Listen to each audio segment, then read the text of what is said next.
All right. No, that's fine. That's fine. I had to grab another drink because I know I'm going to get into this and it'd be like, fuck, why didn't I grab a drink? Yeah, make sure you're right. All right, you guys ready? We're doing it live. Okay. All right. Shh. that's the official signal. Shh. That's good. There we go. Whoa, hey everybody. Hey reviewers. We're on the wrong fucking title card already. How'd that happen? Welcome to the Nth Forum. It's a new show. It's a panel show where we're going to talk about things in gaming on the internet. I had a whole script in here, and it doesn't matter because I've got some there's a word in there. Hang on. There's an exciting time we're going to have with some amazing panelists. What did I write? Hello, we are broadcasting live on YouTube and Twitch. Welcome to the Nth Forum, a show where I get to chat about gaming with some excellent panelists, and then in brackets, blah, blah, blah. Speaking of panelists, I'd like to introduce them. Hey, who have we got? We've got from, where's this from? From the world-famous TikTok? Who's this guy? That's not you. It's him. It's Kelly. Hi, Kelly. What's up? How you How's doing? everything going? It's going great. Yeah? It's going Nice. great. We're starting out live. It's, why did I put the buttons there? That doesn't make sense. Whatever. And then from the famous youtube.com/smirkingpixel, it's freaking Jace. Hey, what's going on, everybody? How's it going? How you doing? How you guys great, doing? man. Doing good. Look, Fantastic. look at that. We've got all three of us in one show. Holy crap. It is a miracle of modern technology, sir. We've got some wonderful people in the chat here. Obviously, we don't have the chat up on the screen, but that's because we're saving it for our beautiful mugs and our wonderful discussion. Speaking of wonderful discussion, Absolutely. let's talk about Diet Pepsi for a second. The inferior of diet sodas. What? So let's Whoa! Actually, Diet I have it in the fridge, but I got Diet. Dr. Pepper. Okay, Doctor, I'll take that. Okay. I would normally get Diet root beer, and That's good as well. it's good, but it goes so fast. It's like Yeah. zip, it's gone. Like with Diet Pepsi, it's like Is that sparkly and it's kind of harsh, and so you can't be like glug glug glug. You know, Coke you can. You can go a little bit faster. See, I don't know. Like, Diet Coke, I don't think you can do that. I don't think so. Like, that will come back up for me. That's because we're gas. getting old. Just No, carbonation. It's because we're getting old. no. I'm still 22 right now, okay? You know, I'm flipping through all the Each Infinite the Lives number. footage, and from 12 years ago, and I'm watching all of us like talk, and it's like, fuck, we were so young. What have we done with our lives? Right? I'm looking forward to that project. I don't know when we're gonna come around to that, but it'll be fun. We have some topics today. I want to talk about some things. This is the first post-pandemic E3. Last year they canceled the physical event in LA, and then they had a digital event, and then this year's kind of following up on that because obviously it was hard to coordinate everything. It was hard to say how the pandemic was going to still be in the middle of 2021 from whenever they were planning it. So there was events. There was a lot of people talking to cameras, and there was no crowds. We're going to talk about, since we're going to dive into E3 for first. The first thing we had up was Microsoft and Bethesda. And one thing that I noticed as I was watching that presentation was the fact that there was no screaming fans, like hollering, Cyberpunk. hooting and hollering at every You're single... You're beautiful. No, you're spectacular. Like, Yeah, exactly. There isn't anything like that. so what are some highlights? James, what was some highlights for you from that Microsoft event? Because I know you're a big Fable 3 fan, And Well, I I know have to say we've got PlayStation and Fable. We're just so this will tie in later, guys. You'll know why this attire is being adorned. yes. So for me, it was like I wanted to see what was going to happen because there's all this buzz when Microsoft actually purchased Bethesda. So a lot of people were like, okay, now what? Now what's going to happen? Like the shoe isn't going to fall off. Like what are we going to be expecting from Bethesda? And we found out, which was they started announcing games, and guess what? The exclusivity was to where? I wonder, PC and Xbox. So it was one of those things where I was interested to see which direction they were going to take because a lot of people were really concerned with, are we going to get a new like Elder Scrolls game, and where is that Elder Scrolls game going to be? Am I going to be able to play it on my PS5, PS4, or is there going to be an exclusivity deal? And now we know for sure when games come out because of Starfield, there's going to be an exclusive.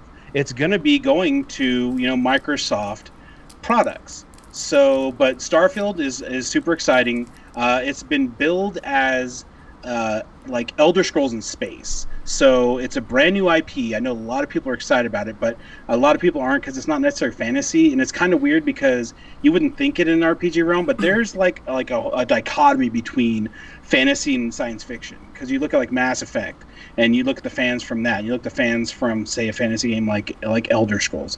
So I know there's stuff in Dragon Age as well, exactly. So how excited are people going to be for Starfield? That's the question. Who's really going to be like, oh my god, I got to play this? And I'm sure a lot of people will because it's Bethesda and because of the name of Skyrim and Elder Scrolls and all of the things they built up with that, and and Fallout. But I mean, they have other games too, so it's one of those things where people were also thinking maybe there's going to be a Fallout, sequel. So Fallout I thought 77. it was great. There was because it's been 2 years since they unveiled Starfield, I think it was. Yeah. And they're leaning into the very 70s, like NASA, very hardcore, original flavor, worm logo kind of era of space exploration. And that's really cool. But they didn't show any gameplay. It was a CGI trailer that the Washington Post leaked. Thank you, Jeff Bezos, you jackass. And Can we talk about that too? Like, I don't Yeah, understand. Like, when did like- Washington Post become like a game leaking source? have you never been to WashingtonPost.com/gaming? Like, I guess. But so Starfield looked interesting. It didn't really grab me. I really need something. And the thing is, at the same moment they announced Starfield, they also announced, hey, it's not coming soon, but sometime before the death of the sun is this new Elder Scrolls game that we're going to make at some point. And then who knows how far that is out. And then some people were even speculating, well, what about a new Fallout? Because they already have a Fallout. And it's like, man, that's going to be 2032 by the time, Fallout 5 comes out. Baldur's saying hopefully Starfield is a mix of Elite Dangerous and No Man's Sky. And I think that's a pretty good mixture there. That's lofty expectations, man. I'm just saying. Considering how many years they've been working on Starfield, like, it fucking Cyberpunk? better. Like, okay, if it comes out, it's got one up on Star Citizen. Boom! Okay. Oh, that's so hard. I can give you that. Oh, yeah. I can give you that. Will we see Star Citizen before 2025? Starfield versus Star Citizen. Put that in the hashtag. Well, the thing that I thought was funny was like they said that like they had been working on like Starfield for like 20 years. I was like, damn, like Xbox wasn't even around when they started working on this game. I just thought that was funny. I was like, wow. Yeah. No. Long development cycle, dude. I think we need to just start referring to long development cycles as calling it the Star Citizen at this point, because it's just insane how long a game can be in a game. It can be in a development cycle. It's just insane. I mean, we can go on start like that's what 300 million they've raised something into that. Dude, right? I'm like, it's astronomical money that they've gained because they're like, literally. $24,000 Starship. You want to play it in the game? Yeah.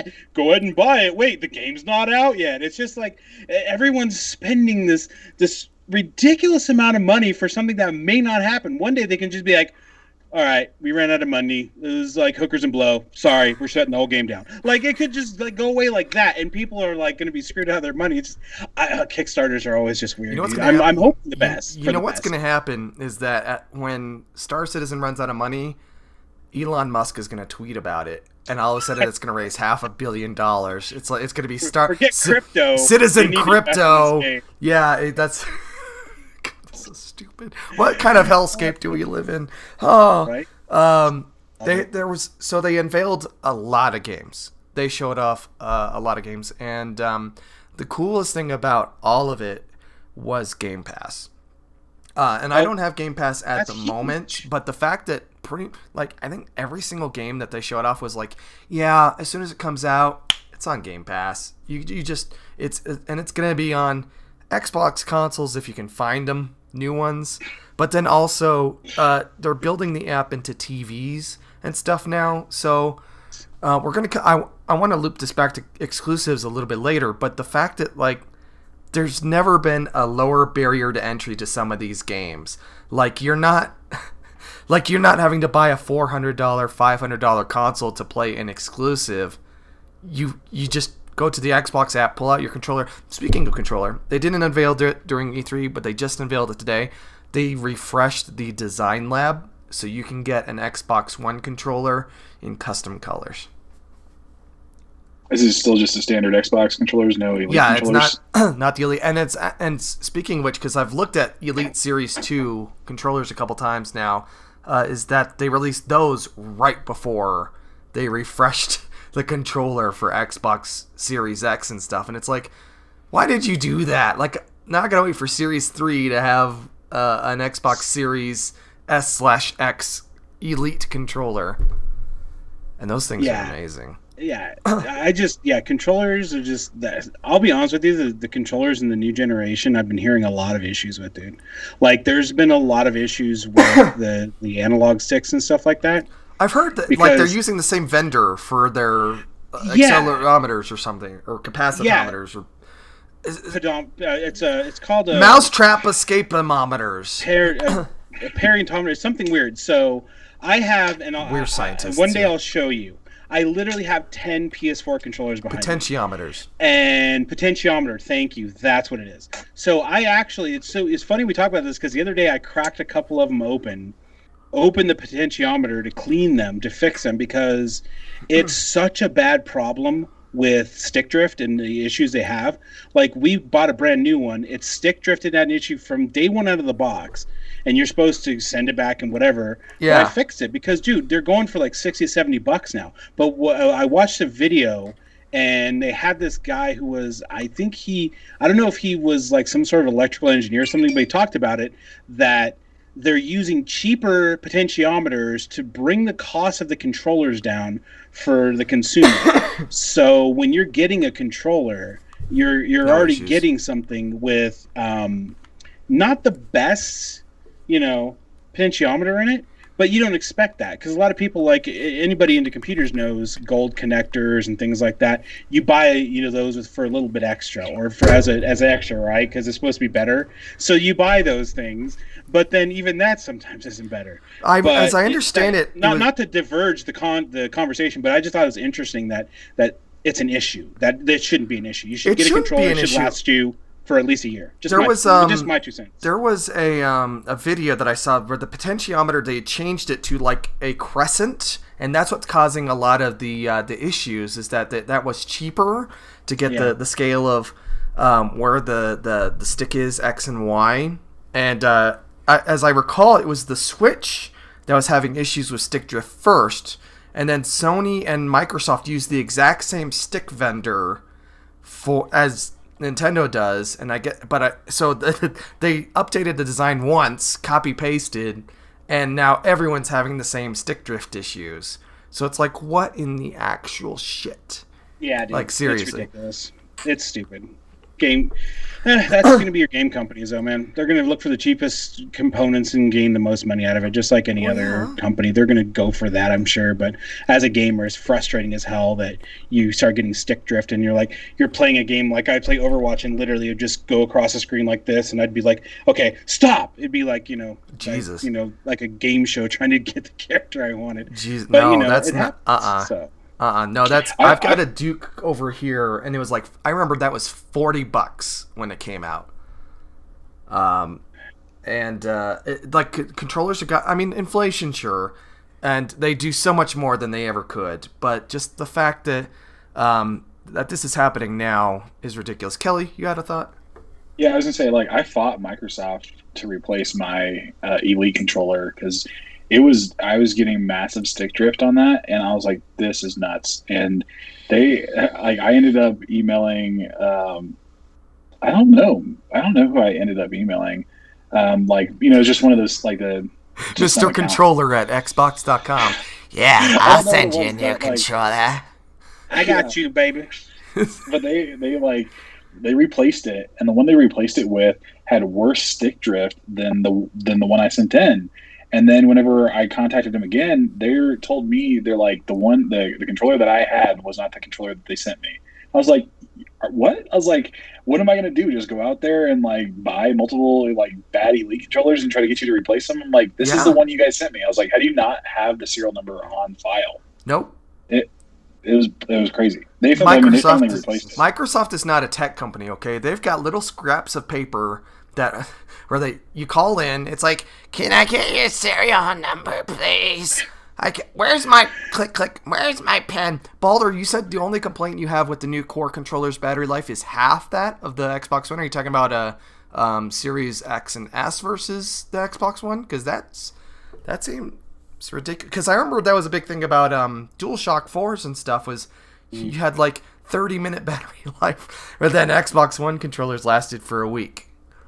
Yeah, but you also have removable batteries for the Xbox controller. Yeah. So you could literally go buy batteries and just have them charging and swap them.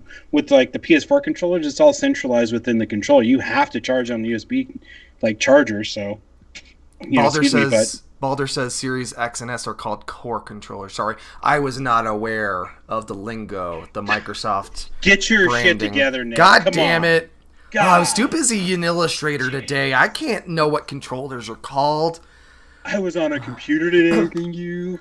There were a couple other games that I'm going to be honest with you. I've been busy this week writing a review for some game that people have problems with, or problems that I had problems with. City Skylines. Look forward to that soon. Yeah, don't worry. Yeah, I finished a draft this this morning. I finished a draft, and it's 15,500 words, so it's about an hour and 40 minutes. Anyway, this is the Xbox Bethesda conference was the only one that I saw. I know, but Nintendo's was a few days later. Sony was not here at all. That was weird. That was really weird. Yeah. Didn't they just have an event though? If I remember, I think they did. They may have opted to skip this year because of it. Remember, remember a couple years ago they had that thing where they were like leading journalists from like tent to tent, and it was like really long breaks between their presentations, and it was like really weird, and all the journalists were complaining, and it's like, what are you guys doing? I don't know what this was. This is all just pandemic. It's almost like the companies were just going to not even take this one seriously. It's kind of the way I kind of felt. So, there's an echo. Is there? That's what they're saying in chat. Where's the echo? Are you getting an echo? Are you an echo? I don't think I'm an echo. Well, we'll track it down. Is it a light echo or is it a big annoying echo? Hang on. Do I need to do... I'm echoing? I got an echo? From what? Where do I get that from? Okay.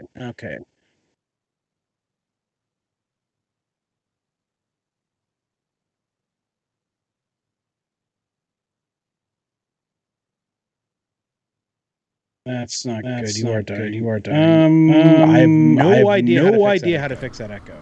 All right. Well, now I'm not muted. Great. Oh, okay. Hold on a second. We've been figuring out all this stuff in the entire 60 minutes ahead of me hitting the stream button. So you know what? We're crashing through it. We're having fun. But some games that they did show off that I thought were really cool was Forza Horizon 5. It's been a couple years. I did not play Forza Horizon 4. Let me disappear for a second. There we go. I got studio mode up just to make sure that everything's cool. Getting over this cold is like half the cold is the actual cold, and then the other half of the cold is the lingering cough that you have for weeks, and the bags of freaking cough drops that you're buying to figure shit out, and it's like, oh my god. So Jace is he's figuring it out. I think did we get him? His feed is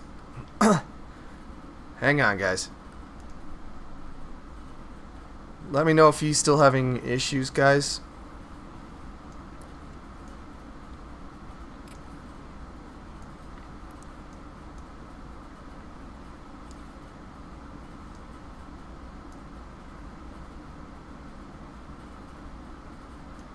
We got this. We're figuring it out.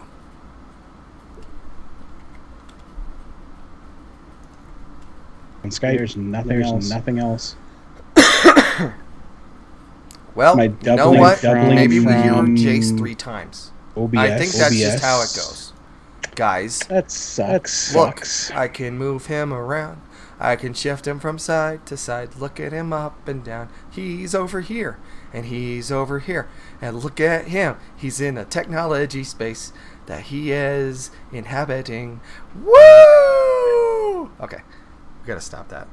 Here go again. So God. Am I still echoing to them? Romega says that you still have an echo. Yeah. I don't know why. I don't hear it. I don't. So I don't know why. I don't know why we went through. Hang on. That's the only thing I could think, man. I think. See, I love it. I love it. It's so awesome. It's so awesome. I think I only said that in Skype. Hang on. Let me. Live production people. Come on. Okay. Where are you? Because there's nothing in my background that would be doing this. Can you guys hear Jace right now? Can you hear Jace right now? Is it? Yeah.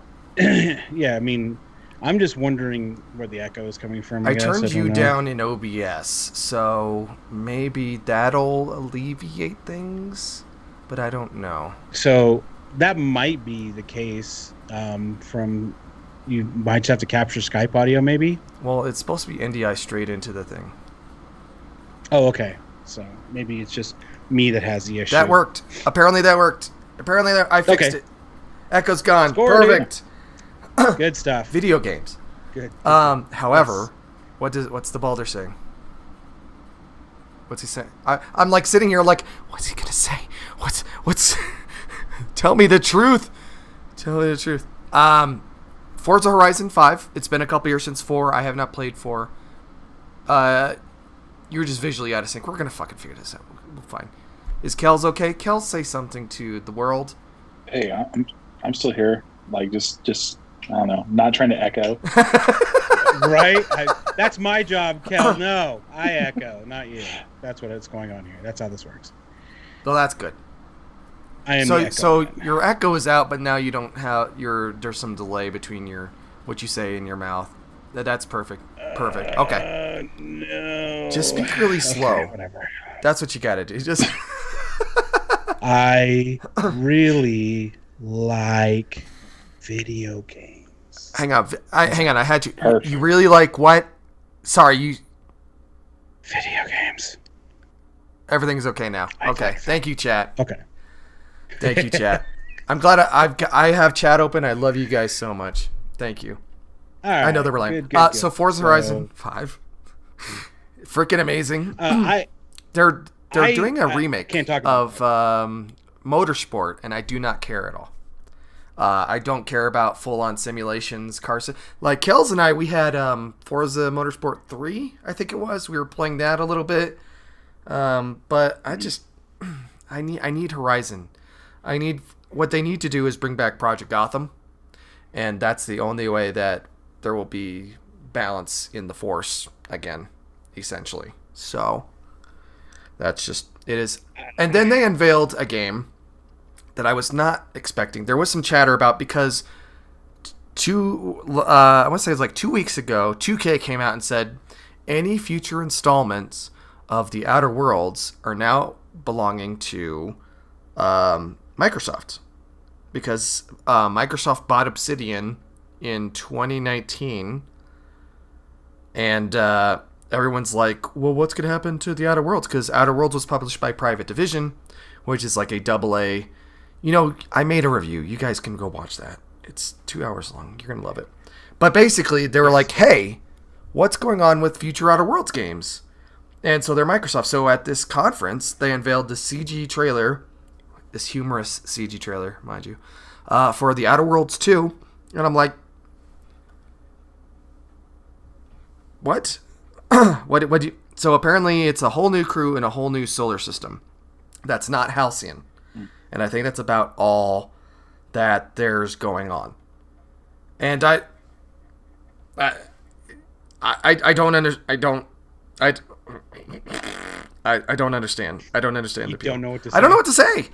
Like everyone that I know who has played The Outer Worlds, and I gave it kind of a glowing, kind of a. I don't know if it was glowing, but I was definitely like, it's a game. You can play it. It's not going to like delete your console or anything.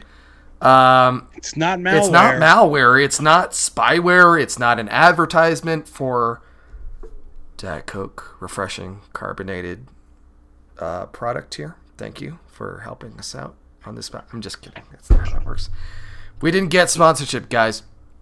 Be nice to get one though. You're telling me, buddy. But yeah, I don't know. I like The Outer Worlds. I thought it was good. It was a good RPG. It harkened back to older RPGs. A lot of people to a fault, talked about. I would say. Agreed. The choice-based system is cool, and the diverging paths are cool. But a lot of people, I think, talked about Fallout New Vegas compared to this game. Yeah. So it was interesting. So they were like, this is going to be better than Fallout, and it's going to be amazing. Yeah. And, I mean, it was good. Don't get me wrong. It didn't, suck me into the story. I think there's been very few games that have really, involved me in the story, and I'll always go back to The Last of Us as one game that just completely sucked me into the story, and I felt for the characters. This game... the characters were kind of interchangeable. It wasn't like I was like, oh my god, this character died, or oh my god, I love this character, I hope nothing happens to them. So for me, it's all about immersion when it comes to RPG, and I think a lot of people feel that it's about the immersion of the game. It's about caring about the characters. Same thing with the TV show, same thing with watching anything else. I liked so for me, I liked the characters in Outer Worlds. I think that was the highlight. It was the and yes, I'm refreshing. But did you care if they lived or died? I did. I cared about their backgrounds and stuff like that, but it was the gameplay where it's like, man, this feels really old school. And everyone I have talked to, I've talked to who has played The Outer Worlds is like, I played it, I beat it, it was fine, whatever, and moved on. And then here's the sequel, and it's like, who are you making this for? But it's funny because it's almost like, and I know this is going to sound like a weird analogy. You like pizza. You go and eat the best pizza in the world. Controversial take, buddy. And right, hot take. So you eat the best pizza in the world. There is no other better pizza I've ever had in my life but this pizza. But then you get home, and that pizza is 200 miles away, and you get another pizza.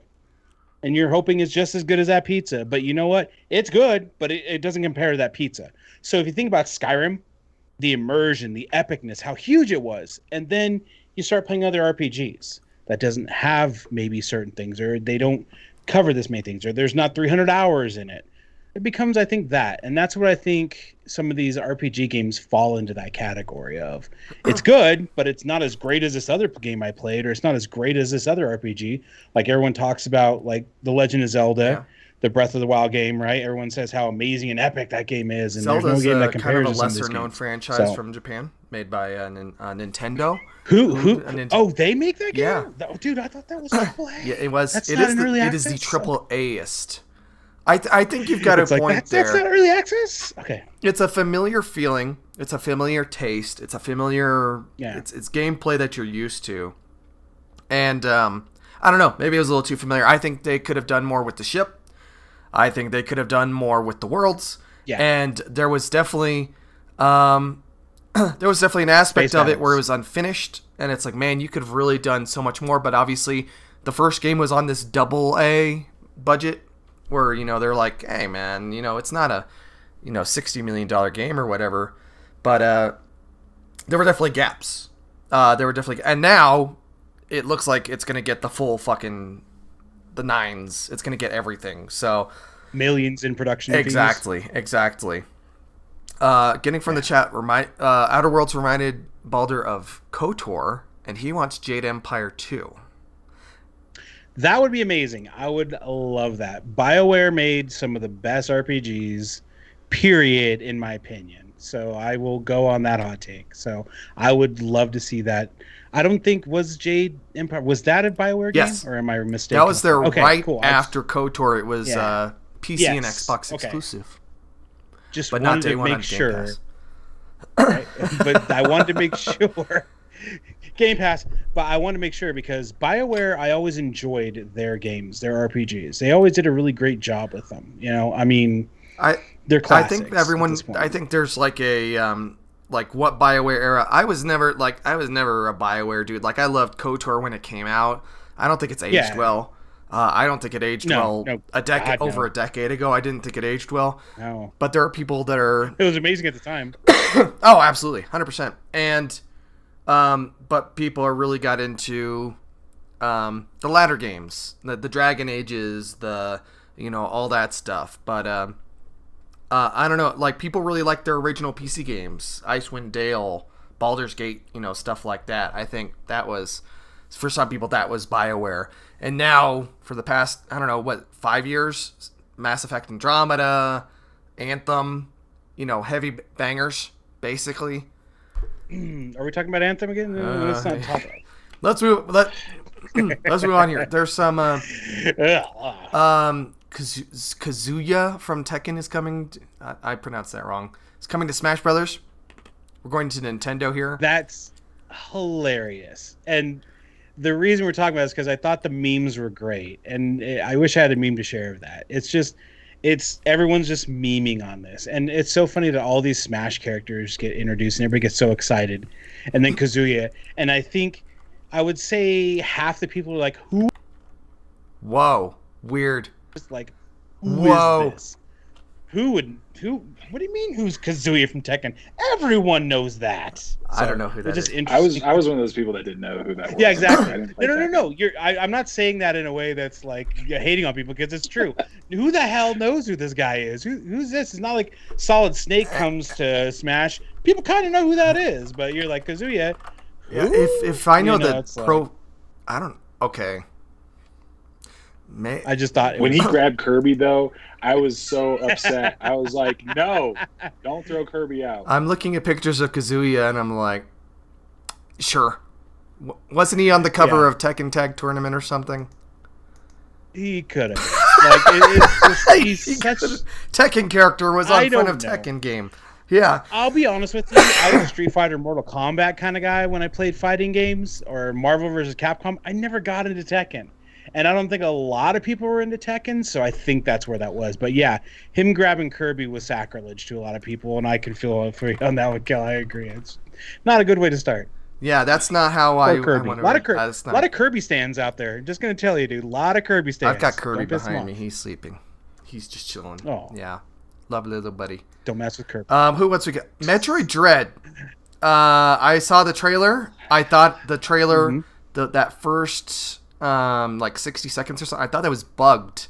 Like it was because the sounds like cut in and out as each Really? effect ended. I don't know. I don't know. But then they showed the gameplay, and it's like, hey, it looks like a Metroid game. So maybe you have some insight that I don't, because I don't care. You know what? I don't. I'll be honest with you. I'm more excited about Axiom Verge 2, the Metroidvanian side-scrolling game that plays like Metroid, more than I am about a current-gen Metroid game, if that tells you anything. I like the old-school Metroid, so... But that's... Ask me anything about Metroid Dread. I mean, it kind of reminded me... I guess I never played any of the newer ones, really, but like it kind of gave me that old-school feel, just like kind of updated. So I don't know. I'm kind of excited for it, and then because I don't know. It, like as soon as I saw it, I just thought of Super Metroid, and I was like, wow, is this what the things would look like? But like I said, I haven't seen or played any of the newer ones, so maybe they all look like this, and I don't know. But I'm kind of excited. I haven't played. Switch, I don't think I've like, played a Metroid game since Prime. Yeah, see, I think that's I don't think I think maybe I played a little bit of that, but Super Metroid is like the one that I remember. Like that's the one. So long time. You know, I know what Metroid is because I remember watching you beat the entirety of Super Metroid in Nebraska. And you're like, hey, let me show you this game. And then an hour later, you'd beaten it. It's like, well, that was cool. Damn. Speed running over there, Kel. Damn. He knew how to play it. It's like, holy crap. Way better than I am. I don't even. Is he giving you too much credit? I don't think so. I'm sure you're awesome at it. I'm sure it was like an hour and like 15 minutes or something. But like he beat the entire game. We were just sitting there, and he's like, let me show you this game. And he played through the entire thing, through the evacuation and everything. And I'm like, legit, dude. Yeah, cool, bro. Hey, it was a good game. Yeah. People have been begging for a Metroid Fusion follow-up for years. Yeah, and especially since now that the mobile and the home Nintendo systems are the same now, you can have all these previously exclusive to mobile games like Pokemon and bring those onto your TV. Pokemon? Yeah, the Pokemon. Pokemon. Yeah, exactly. You can bring in that, have them on the same device, and it's freaking nuts. And I would love to have a Switch. You know, if you support the interview through Patreon, you will allow us to explore Switch-based content and more. Shameless plug. Good job. I actually just need to have like a Buzzy with like a little sign like attached to his wings or something that's like chicken. Donate to me. I'm actually don't worry. Next week I'll have some stuff. Don't worry. Do it. Jet. Do it. What else we got in here? Stranger of Paradise, Final Fantasy Origin. Apparently that was a thing. Oh, I am so excited for this game. This game I will talk to you about. I'm super excited. Okay. Just because it is Team Frickin' Ninja, the guys who did Neo 2, and frickin' Other M. You know, Ninja Gaiden. I mean, if you have ever played, I don't think you've played in the Neo series, have you guys? Either of you ever played like Neo 2? But I've seen the Matrix. I know they're yes, exactly. Chaos. I'm here to kill chaos. Where's chaos? Chaos. Where's chaos? Chaos. I'm here to fight chaos. That was literally like the trailer. But the fighting in those games is so fluid, and it feels so good to pull combos and stuff together. I'm really excited to see what they're going to do with this. But dang, see, Final Fantasy, man, GBA, that's some old school. Because I played Final Fantasy 1 all the way through. We were just talking about this earlier. And I am a huge Final Fantasy fanboy, and I've been playing Final Fantasy 14 online. But they have clinics for that now. I know. It's been a week, and it's been amazing. I'm already like almost level 60. But the story's great. So, if you have a problem with Final Fantasy 14, itself, please seek psychiatric help at immediate notice. I don't have a problem. You know what? That's the first step. So, but anyway, yes. shut up. But it looks really good. Cool, The story looks like it could be interesting. I mean, chaos. So is this and chaos. Final Fantasy It looks Zero? great. Is this a remake of the first one, or? I think it's somewhere along the lines of that. It's kind of like, I think to me, it's going to feel like, yes, the pixel remasters I'm super excited for. That's also something I think they...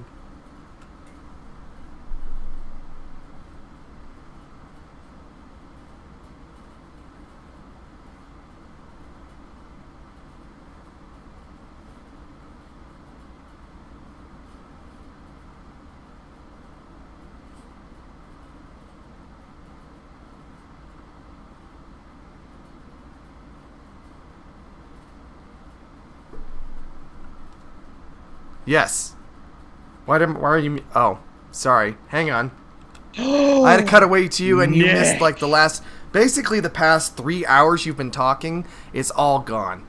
Oh no! No, you're fine. Basically, you love Final Fantasy, and yes, Final everything that you Fantasy said. fanboy, weebing it up. Call me weeb, whatever. I am excited for this game. I'm excited for Endwalker that's coming out in November. Yes, I love Final Fantasy. So Great. that's all. I go from there. I am an addict. Is that what you want to hear? I love Final Fantasy 14, and I don't have a problem. But yeah, You know what? I'm not a doctor, and I cannot give any psychiatric or legal advice. However, Jace, if you need to talk to someone, that's why BetterHelp is here. Use discount code. I would love that. Use discount code Nth Review when you need psychiatric help. We've got anyway. No, it's great. If I need help, I'll call. I know. I trust you. Once I get into raid content and I really get sucked in, then I'll ask for help. Be like, here's the white flag, save me. Discount code save me, please. And one last one that we have listed in here from the E3 conferences was Guardians of the Galaxy. Apparently that was a big thing. I only know about it because all the Deus Ex guys are like, what the fuck? This is an immersive sim or something. I have not... Kelly, did you see this? Yeah, I mean, I watched it. Like, I wasn't expecting this at Square's conference, but like, they kind of like lost me, I guess, because I didn't think it was going to be so long. It just kind of dragged on, and I was like, okay, it's like enough. Like, I got it. Guardians of the Galaxy, got it. I don't know. I was really bothered by the like that it didn't have like the movie likeness. Just because Star-Lord just looked weird. Maybe I'm just so used to the movies, and Chris Pratt just, to me, is Star-Lord now. So seeing him, I guess, as like his comic book, form would look like, or more like that, it just kind of threw me off. I think that's what a lot of people said about the Avengers when they were pushing that, because like Penny Arcade had a comic that's like, it's Kroger's The Avengers. What the fuck? Kroger's The Avengers. It's like, it's kind of like what you know, but not. And Baldur's pointing out licensing issues. Yeah, I mean, you gotta. All these actors have to sign away their likenesses. What they need to do is one of those permanent things where, like Star Wars, where basically they own your DNA and they can replicate you however is required for whatever property extension or remake or whatever. Like, think Rogue One. I think they actually did have to get Peter Cushing's estate's permission to redo him for that movie. So I guess George Lucas, I'm sorry, I guess Disney just doesn't own everything by proxy yet. Not yet. I was waiting for you to say the Disney part. Yeah, it's Disney now. A funny side note to the announcement of Guardians of the Galaxy.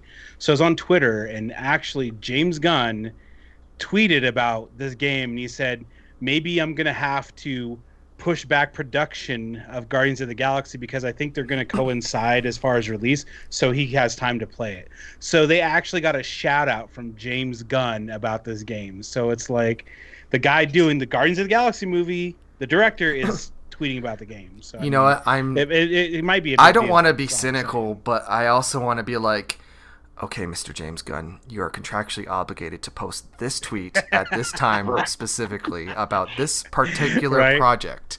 Yes, I would love to play said product from Square Enix Montreal and Square Enix, a Disney tie-in. Disney has said I'm supposed to say Guardians of the Galaxy is amazing. Thank you. Like money, please. Money. Where's the money? Give me the money. I love money. Right here. Not being cynical at all.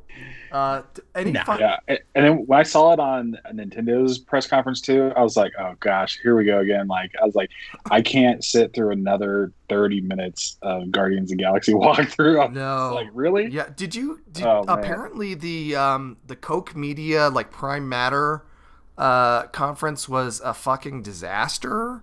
Apparently it was like HR like asking developers about stuff. It was really, I don't know if you guys saw that at all. No, what was this? This was like the Prime Matter, because there was a new label from the guys at Koch Media. Hang on, I'm looking it up now. But no, I wasn't aware of any of that. Yeah. God.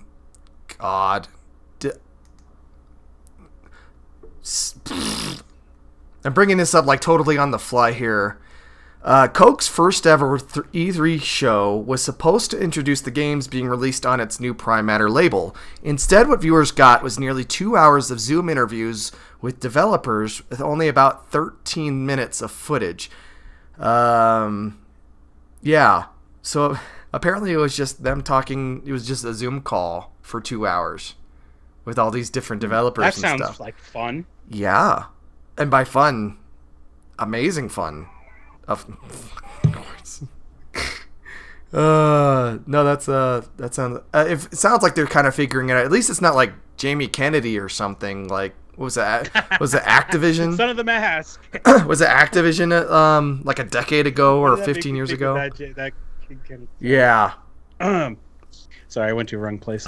Yeah, no, I have no idea. That's just really weird that you would actually not be prepared for something like that to, be ready for that. I mean, or even to throw your hat in there saying that you're going to have something and then here's a Zoom call. Yeah. Yeah, like, and apparently there was some, maybe like perhaps the speculation about maybe they didn't know who this was for. Like maybe this was supposed to be for investors, not realizing how this actually works when you let gamers watch something like this. Like, who knows? Yeah. So maybe. I don't know. We talked about exclusives. We're gonna move on from E3. If we didn't have any highlights there, because obviously it's been years since we've been to E3, and who knows if we'll ever go back. The future is different, and things are strange. So, but exclusives. You mentioned Starfield being Microsoft and Xbox exclusive, and Bethesda's Pete Hines actually came out today and apologized. And I want to see if I can bring up that statement. But let's get this straight. Howard did not. He could give two shits about any of this. That was the article I read. Yeah. Was he didn't care. Like he doesn't. I think it's just for him. He's like, oh, there's money lining my pockets. I could care less. Cry more. Like that's basically, it seems like his kinda answer. It is what it is essentially. I've got a Games Radar piece. Bethesda's Pete Hines apologizes for Starfield exclusivity. I'm certain that's frustrating to folks. Yeah, and then suck it, PlayStation. He says, right. Suck this chode. We're going here. He's sorry to PlayStation fans frustrated with Starfield's Xbox console exclusivity. Blah, blah, blah. If you're a big fan of the stuff we make and a game that we're making is no longer available on your platform, I totally understand if you're unhappy or pissed or whatever. Hines said, I get it. Those are all real feelings and frustrations. How should you deal with that? I haven't the foggiest idea. I would never presume to say, oh, here's how you can make it better and feel better. That's funny. That's hilarious. Like, it to me, that's just... It's dumb. There should be no exclusivity. Let's go ahead and just throw that out there for my opinion. So to kind of tap into what you're saying, now let's look at it reasonably, okay? How many of us are PC gamers? I'm a PC gamer. I PC game, right? Yeah, that's what I got. Console game, I PC game, right? So tell me, how many games have you seen come out for Alienware? The computer, the company that makes computers. How many exclusive titles have you seen come out for Alienware? All of them. Every PC Zero. title. Right? Alienware exclusive. Well, so, I mean, I know about you need to sell consoles. You need to push your product. So there is exclusivity. I get that. I totally get that. So as a PC gamer, this isn't going to affect me at all. Because I have a PS4, and I love the PS4 exclusives. I think more people should have access to those PS4 exclusives. What I think is exclusivity should happen for a time frame, okay? A year, maybe, right? So this console has this year to sell, their product. They get a time frame, and then after that year is up, then they can release it to something else, because that's what consoles do with PC. Although, because I think it was this year, if I'm correct, that they got Horizon Zero Dawn came to PC from console, which was an actual exclusive. And so you could probably see that happening. So the console developers are so consumed with selling their product that they want to make sure that the other one doesn't have a leg up on them. Now, I'm going to tell you right now, Microsoft is super intelligent, super smart for pulling Bethesda. Oh, yeah. They needed something. Huge deal. Exactly. Last cycle, how many exclusive games came out for Xbox? How many exclusive games came out for PS4? I can count on one hand Xbox, and it's gonna. I couldn't count on two hands PS4. You had God of War, you had Horizon, you had Spider-Man, you had still you have Final Fantasy 14 online. You could play on PS4. You can't play on Xbox. Like, there were a lot of exclusives coming to PS4 that Xbox just didn't have. Yeah. So while I think exclusivity is stupid, I also think it is a necessity and a tool for console developers, and I get it. But at the same time, I think having it be completely cut off from the other just kind of sucks. It's one of those things where the video game developers make their money from selling their games to console buyers. They aren't getting money from PlayStation because they only have Xbox. Right. So now they are getting less money, but the console developers are getting more money because people, I think, a year, and then, hey, let's go ahead and give them Spider-Man from Insomniac, or God of War can finally come to Xbox. I mean, it's just those kind of things where I think, exclusivity is good, but at the same time, I feel like it hurts the gamers overall as a whole, and I feel like it also hurts the companies that actually produce these games. So for me, I feel like exclusivity is okay to a certain time frame, but I also feel like, am I quiet? No, you're good. A little bit low. Okay, cool. So I feel like that we should be able to all share in the product, the art, the project of the developer. So for me, I side more on the developer side. So that's where I look at exclusivity from, is for them. So more people can experience what they spent years and years working on. And I just think it's a shame that they can't have that, because developers of consoles are just going at it. And it's just it's just like a marketing position instead of an artistic vision being shared with everybody. So that's my whole take on the exclusivity thing. But that's just how I feel.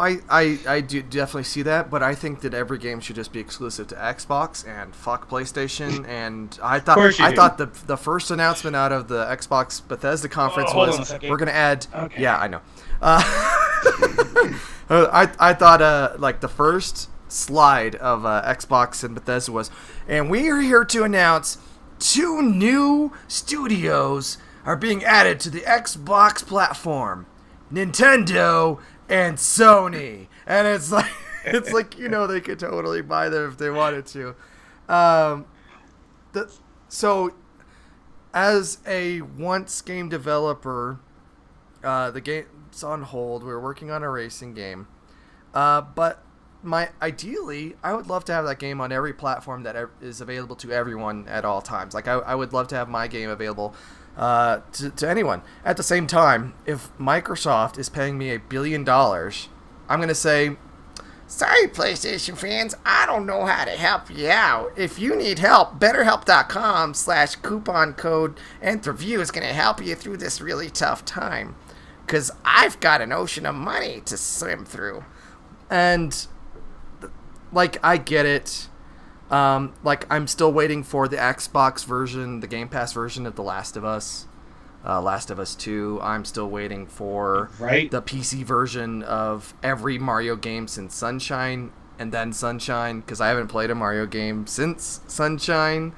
So, I mean, everyone's got their reasons for doing and being, and, you know, between Xbox, PC, and Sony, like, those platforms are so similar now. And, it's... Hang on, did I kill something? Hang on. I'm trying to make sure that I'm not dead. Kind of like a reverb. Okay. We're good. I think. Don't die. I'm trying not to die. I think it's my reverb. Don't steal. We're going to feel it else. It's going to be downloadable content. But share my reverb. There's going to be exclusive stuff, and that's the nature of things. It's how we navigate those spaces, cuz and particularly with The Outer Worlds 2 is that's not coming to PlayStation or Switch. Even though those were like kind of big audiences for that game. And I think, well, that game is 2 years out.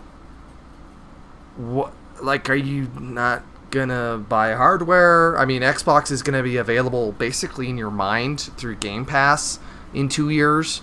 There has never been a lower barrier to entry to acquire this, and that's Microsoft's whole platform, right? With Game Pass is like, I mean, Jace, you pointed it out, is last generation Microsoft had 4 studios and they made Halo, Forza again, and then more Halo, and it was really sad. and Phil Spencer and Satya Nadella, just brilliant dudes. They're like, what if we just kind of made this like Netflix for gaming, and then yell at people when they call it Netflix for gaming, where you pay monthly, you get access to all of these games, and you just let the developers do what they want to do. I mean, you look at the Ballmer era of Microsoft, where they basically just melted down all these game developing studios, just like they were nothing, into nothing, so that there was nothing. And then you have Don Matrick stepping out and be like, we're making Kinect games. Halo Kinect, you're gonna fucking love it, you shits. And that's just really, that's where Microsoft was a decade ago. It really was. It was really sad. And so now, being able to come into that, and like Psychonauts 2 is out in a couple months. And that's amazing. That's awesome. You know, Forza Horizon is later this year. Scorn is out later this year. There's like a game every single month for Game Pass, and you can, like, I don't know if it's in beta, but you can like play it on your phone.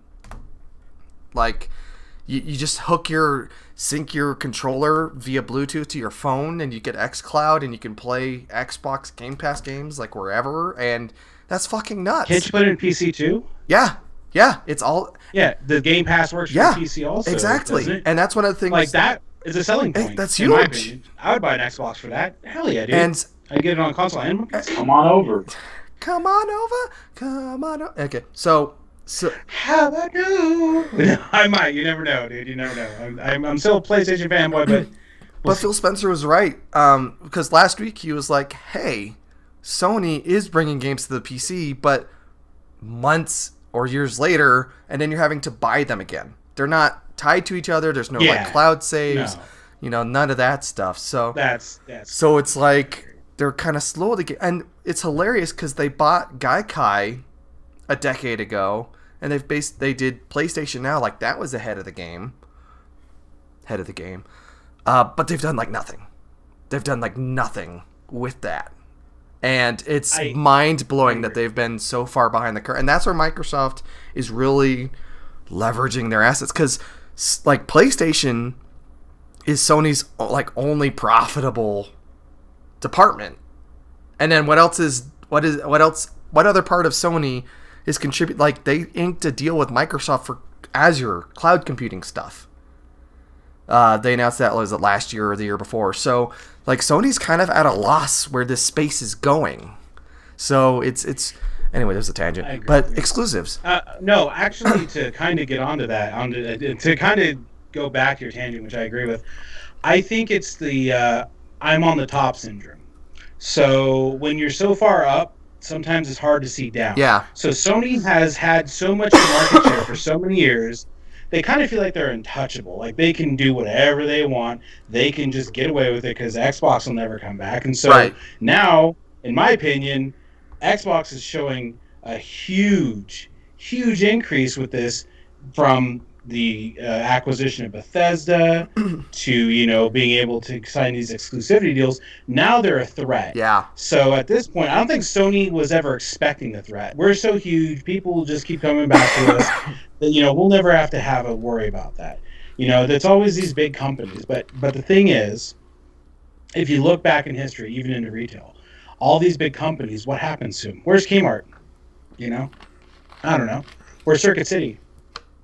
Where are these huge Toys R Us stores that were gigantic money-making ventures for years? Right. But they're gone. Yeah. So, because it's either you adapt or you die. So if Sony doesn't adapt to this change and try and do something that will improve theirs, they're not going to get anywhere. Having Elden Ring in your back pocket isn't going to save you this generation. And that's the thing is Sony is really like, that's it. like that was the game. But the thing is, they haven't really shown too much. So and it's even worse. You're making my point. Yeah, exactly. It's like I agree. Yeah, Fry's Electronics gone. And that's the thing. These guys, I think they're just untouchable, and they could, they don't adjust their business models. They keep trucking along the same way.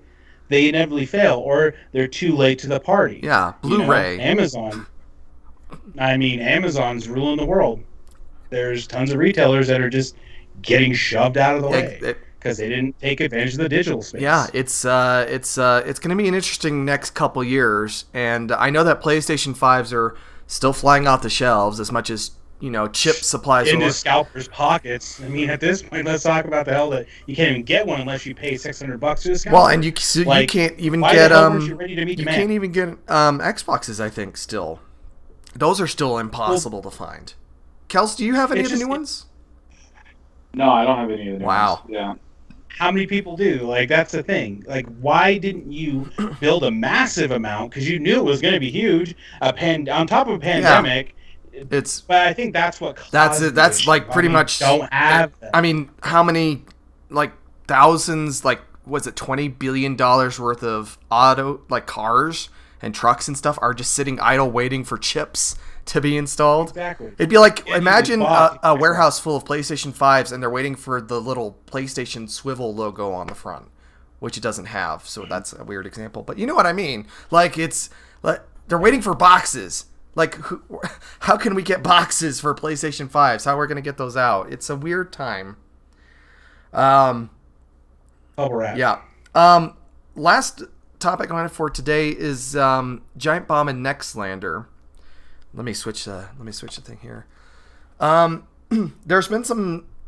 If you haven't been following the news, Giant Bomb it's a website about video games, headed by Jeff Gershman, Brad Shoemaker, Vinny Caravella. They had two teams. They are formed out of GameSpot. You just became a Skype logo. That's cool. The giant Chase the Giant Skype logo. Not sponsored. Yeah, exactly. So Giant Bomb was formed out of GameSpot,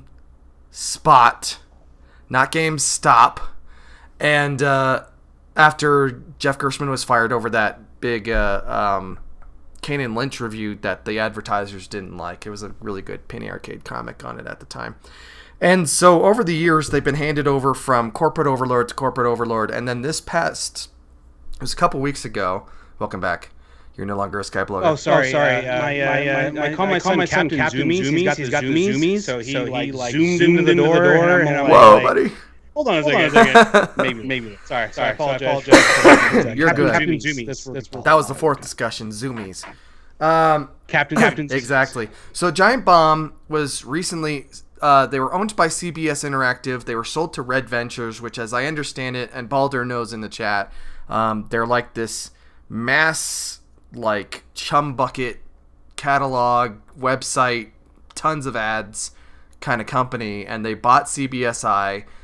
And in the past week, there's been some changes, lots of layoffs, stuff like that. People thought that Giant Bomb was going to be affected. Not so much, but they did close down the East studio in New York. And then it was a couple weeks ago, Vinny Caravella, Brad Shoemaker, and Alex Navarro, who are like longtime business online advertising company, Baldur says. That's Red Ventures. They're based out of North Carolina, I think. Anyway, so those three left. They're long-term fans. And the thing is, people, like, if you go back through the Giant Bomb catalog, you think, man, these people are going to live and work for this company forever. And, like, why would they move anywhere else? It seems like this is the perfect job for them. They are doing, like, everything that they want to do. And so, like, why would they ever leave? And then all of a sudden the three of them leave. And people thought, like, maybe it's tied to some contract thing where they get a payout if they stay for 6 months after the acquisition. Vinny Caravella said no. So what those three did, and no one was, everyone was kind of like, well, why the fuck did all three of them leave the same day? Like, it was so strange. And it turns out they were building this thing called Nextlander, which is not a website. It is a Patreon to create podcasts, a new podcast, and it's a new Twitch streaming channel. And basically they're kind of doing what Giant Bomb probably would have done if Giant Bomb weren't built in 2008. And Kells, I know for sure that you can illuminate this a bit too, but Giant Bomb was created in this era of before Patreon, before Kickstarter, before like so many of these crowd-funded sites. If you wanted to exist, essentially, and compete, you needed a website and you needed basically tens of millions of venture capitalist money to get going. And that's basically how Whiskey Media / Giant Bomb got started. Is here's all these VC funds.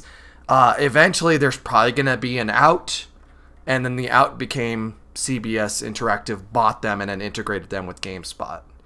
I don't know if you had any thoughts on like gaming media of the late aughts, or even just how websites came together back then with all, because it was a website and they had a wiki. Giant Bomb has a wiki. Who the fuck uses a wiki? Well, I mean, it's not just that. It's like they have a huge API too, where I'm sure they sell that content to, a lot of companies. Maybe not now, but that was definitely a thing. So it costs a lot to run a website, especially of their size. Where they have just tons of data, and it was just amazing to see that. And they always had really good stuff. So they started off with that, and then with their subscription model, I just thought that was pretty amazing. And then the video that they host, everything. I mean, I can't even imagine how much it cost early on to host all of that, because now you can do it for really cheap. But back then, definitely not. But I always wondered what like they charge companies to access their API, because it's free for if you're a personal person, right? You can access their API. But I know they have a way that you contact them for businesses. So I'm sure. There's businesses out there that we're paying or are still paying for access to their content. So their wiki, their game reviews, all of that stuff. And I'm kind of curious because, I mean, that's a really big, like a big platform move. The fact that they were serving their own content with their own player. This is still, YouTube was still really young. Google just bought them out. I think maybe they hadn't even been, because Google bought them in like 2006 or something, or 2007. And then Giant Bomb was 2007, 2008. We'll figure it out, Kaz. Let me know if it gets annoying. The echoes everywhere. Well, they didn't even start using YouTube for the longest time. I remember like the first time they started streaming on YouTube as well, like for E3 content, for their Right. stuff, and like that was a big deal. I like their player was the best player, and if you had like a shitty computer, then it overheated, you know, like Flash I can't players. really Remember Flash video players yeah, before HTML5 and all that? That's Flash thing. Yeah, terrible Flash player, and like the Google Flash player or whatever was way more optimized or whatever it was. I can't remember, but I started watching their content more whenever it started coming to YouTube, just because I couldn't stand their player. Yeah, and I remember it was a big deal. I'm cranking you to half, Kelly. I'm experimenting, of course I am. They served content on their own custom player, and then this content, you gotta remember, YouTube of that era was 15 minutes, 10 to 15, I think it was 10 minutes tops, and then 15 minutes, and then like. I remember when we were doing our shorts, we had to keep them under 15 minutes or split it in half intentionally into like 10-minute chunks just to get it on YouTube. But here was Giant Bomb, and they were doing hour and a half, 2-hour-long videos, serving it on their own CDN, serving it through their own custom-built player, and then they had a Wikipedia tied into that with all the tags and metadata and all that fun stuff, and this was 2008. And then they had a podcast, and then they were doing all this content, and then they were doing all this stuff, and that was that was cutting edge for 2008. How expensive that would have been to host all that yourself, though? That's insane, man. The bandwidth cost. Absolutely, 100%. Yeah, and that's where Giant Bomb kind of came from. And then if you look at Giant Bomb now, I think they've only got like 250,000 subscribers on YouTube after a decade, I think, because they wanted to take advantage of the YouTube monetization and all those features and stuff like that, and then they didn't. And as someone who's been a Giant Bomb fan for a while, and I talked about this in the my other Giant Bomb videos, that CBS, it never... Even with their subscription, which also kind of necessitated the fact that they had their own proprietary player, because you can't have a subscription and then like pipe it out to YouTube. That there was no way to do it. So if you wanted exclusive content, you had to go to giantbomb.com, a website. They didn't have an app, or they had an app, I think it was like Roku, stuff like that. They did some API stuff with that, but it never really seemed like CBSI really let them do what they needed to do as a website. And then you see like streamers, and you see, three nerds sitting side by side with better production content than, these websites. It's like freaking nuts how much the scene has changed. And so I look at Nextlander, which apparently they had the hardest time coming up with a name for that wasn't already taken, which is something Kelly and I know a lot about, coming up with names. A decade ago, is the Twitter taken? Is the website taken? Where's Domainer? We gotta find a name that's based on something. And if the website's not available, we can't call it that. But Nextlander is basically, we're starting from scratch. We don't need to answer to anyone but our supporters. We don't have corporate overlords. We might not have the big shiny site with the API, with the custom player and all that fun stuff, but we also don't fucking need it because it's 2021. And so that's what Nextlander is. And they just started a few weeks ago. I don't remember if they're... Did you see how many Patreon people they had on the gate, dude? 5,000. They had so many. 5,000. They are up to 11,940. Yep. At a minimum of $5 a month.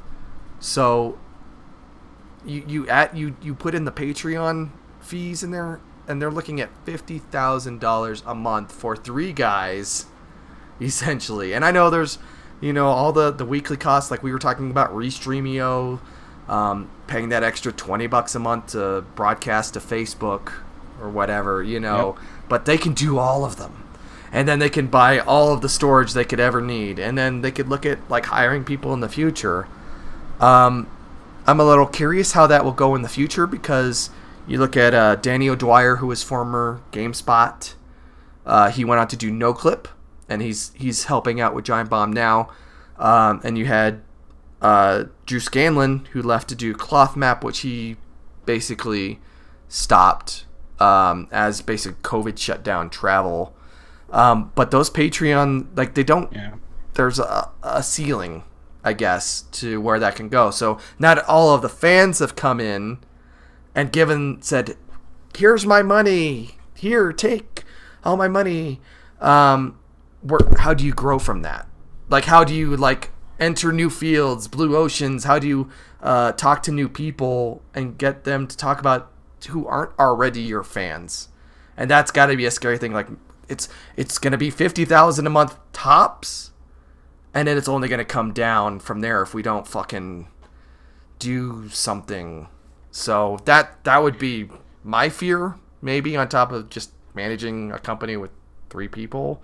But I mean, at the end of the day, it's not necessarily the company, but it's the personalities behind the company. So I think a lot of the reason why some of these other companies and some of these channels fail is because you don't have the same personalities in place that drove the traffic or gained the followers that they did. Because, I mean, not to give a stupid example, but you look at a product like wrestling, sports entertainment, right? Everyone remembers the personalities. They don't remember the company. They remember The Rock. They remember Stone Cold Steve Austin. Of course. They remember the people that actually have a personality and brought people's asses to those seats.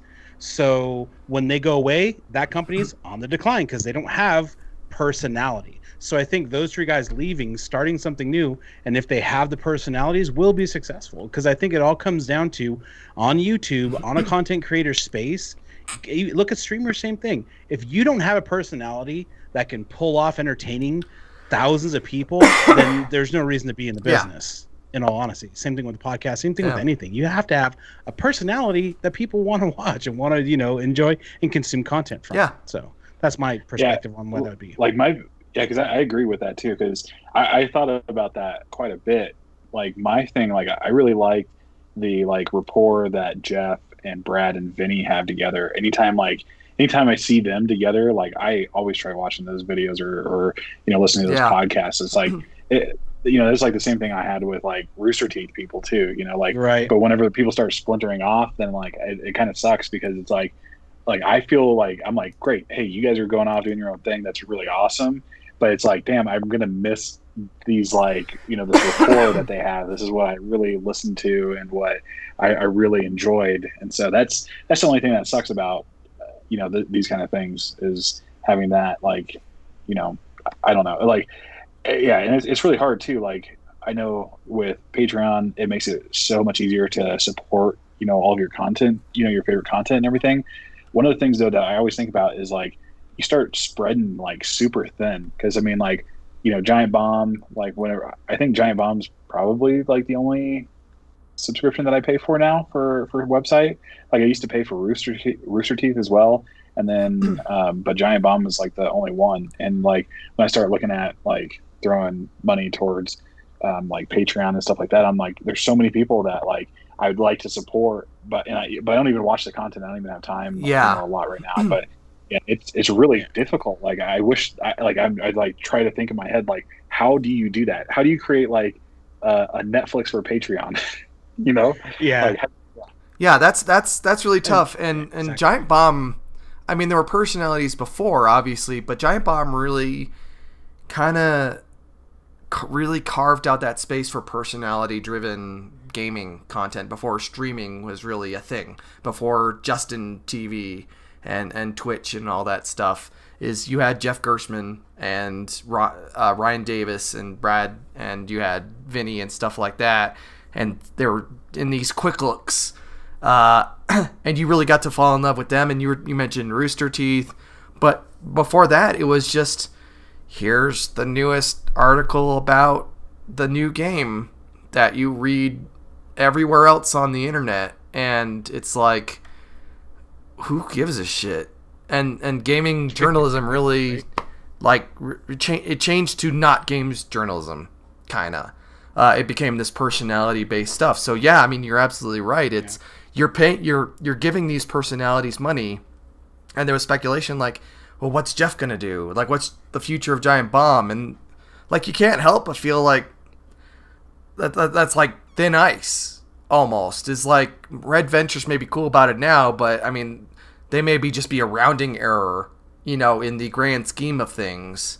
Is, well, Giant Bomb's not cool anymore, and it lost so much traffic, so bye. And I know that if Jeff Gerstmann were starting today, he would probably be doing the same thing. He would probably be leading this through Patreon or Kickstarter or whatever. Kickstarter was that fun little moment. Give me $50,000 for a year of podcasts, or whatever weird. That was so weird. That was so weird. Yeah. But I mean, Jeff Gerstmann has a family now. Shady. Like he's got a second kid, or his second kid's on the way. And I imagine those corporate benefits, the time off, the security, like, I'm sure that's really appealing to him now. He's not the freaking danger mouse that he was in 2008, who can just kind of go anywhere on a whim. Start at this upstart that, is on Patreon, and hope that you make enough money to pay the mortgage, Because imagine... But I mean, Giant Bomb was his baby, though, too, right? Yeah. Like, it's like, how do you leave your baby? Yeah. No, it's really tough, even with all the changeover and corporate ownership and stuff like that. It's hard. So I wish all of them the best. It's really an interesting... Because I remember, like, I'd be listening to Giant Bomb for years and be like, man, these guys are going to be here forever. Nothing's ever going to change. Why would these people, they're doing what they love, so, and then nothing lasts forever, I guess. But that's kind of the way it works, though, isn't it? Exactly. But eventually even this show has to end. Did you guys have any final thoughts before we head out for the evening? No. Hang on.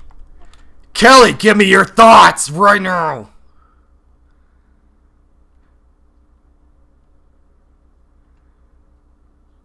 That's all right. Jace. Not really much other than the fact that you should be supporting Nick and his content. He's doing a great job. He's been busting his ass. This man's been grinding. He put together this podcast. He's really working hard. So definitely hit his Patreon, because we were just talking about it. Personality driven. He just, like I said, he's really been doing well. I want to see him do well. So not that I'm trying to kiss your ass or anything right now, buddy, but I know how hard you've been grinding. So I'm just throwing that out there. But other than that, in my opinion, all games are good games. I mean, it's a form of entertainment. It helps you with your day-to-day life. Helps you cope with things sometimes. Excuse me. Yeah, I know that feel. A little water. I was a little parched.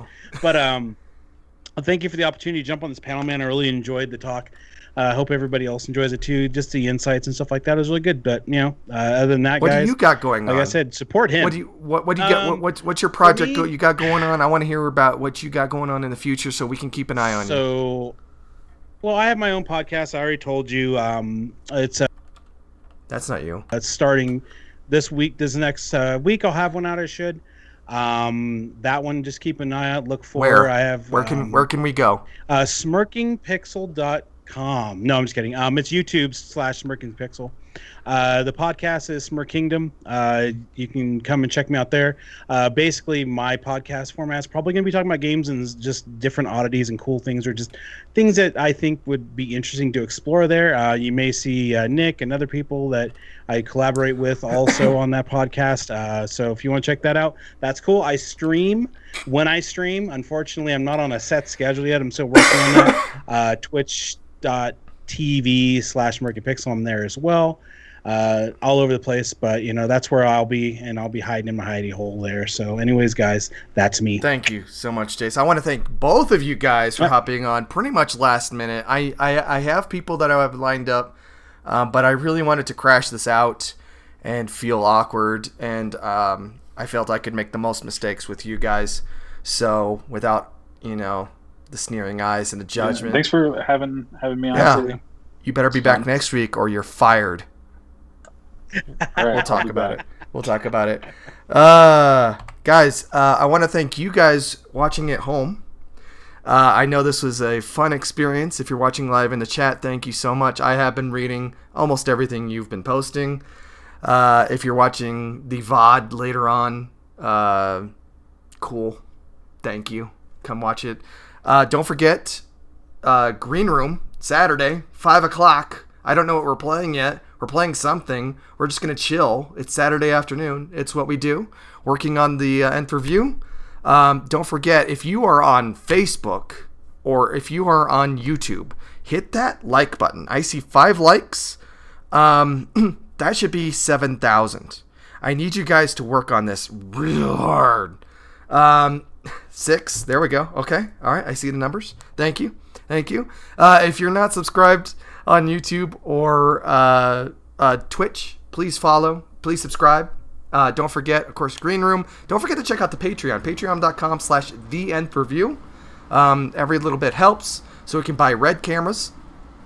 Well, thank you, Balder, for being in the future. You see 7 likes. Captain Picard. And maybe, I'm hoping maybe we can turn this into a weekly show. I hope you guys enjoyed it. And until next time, hey, I'll see you next time. Thank you, guys. Pew!